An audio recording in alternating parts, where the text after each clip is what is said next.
1500 টাকার অনেক কমে বর্তমানে এটাই বাজারে সব থেকে ভাইরাল একটা ডিভাইস, কারণ এখানে অ্যাপেল এয়ারপডস এর মতো একটা বাডস যেটাতে একটা ডিসপ্লে দেওয়া হয়েছে, শুধু ডিসপ্লে না, থাকছে অসংখ্য ফিচার, যেমন এটাতে গেমস পাচ্ছি। দেখেন এই গেমসগুলো কিন্তু আমরা সবসময় আমাদের ফোনে খেলেছি, বাট এখন এটা অ্যাপেল এয়ারপডস এর একটা ডকে আপনি খেলতে পারছেন, মানে ইমাজিন করতে পারতেছেন।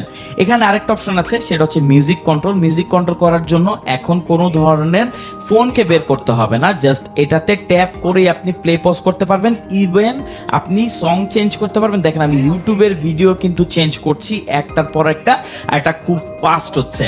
এখানে আরেকটা অপশন আছে যেটা খুবই দরকারি, এটা হচ্ছে ফাইন্ড মাই ফোন। অনেক সময় আমরা আমাদের ফোনটা কোথায় রাখি বুঝতে পারি না, বাট এখানে ট্যাপ করলে ফোনটাতে রিংটোন বেজে উঠবে, সো ফোন কোথায় রেখেছেন ইজিলি আপনি ফাইন্ড আউট করতে পারবেন। আর এখানে যে ডিসপ্লেটি দেওয়া হয়েছে এটা টাচ রেসপন্স, একদম স্মার্টফোনের মতোই, এমন না যে একটা ডিসপ্লেকে জাস্ট চিপকায় দেওয়া হয়েছে। দেখেন এখানে আমি যেই বার্ডসটি বের করব সেটাই কিন্তু দেখাবে যে বের হচ্ছে, মানে এটা রিয়েল টাইম অ্যানিমেশন শো করে, আর এটা কতটা অ্যাকুরেট, মানে আমি ইমাজিন করতে পারছি না যে এই ডিভাইসটার দাম মাত্র 1500 টাকারও কমে। এখানে আবার টাইপ সি পোর্ট দেওয়া হয়েছে, একদম লেটেস্ট অ্যাপেল এয়ারপডসকে ফলো করার জন্য। এটাতে আবার স্পিকারও আছে, মানে ভাই কি বলবো, সমস্যা একটাই, স্টক খুবই কম, এটাই একটা প্রবলেম।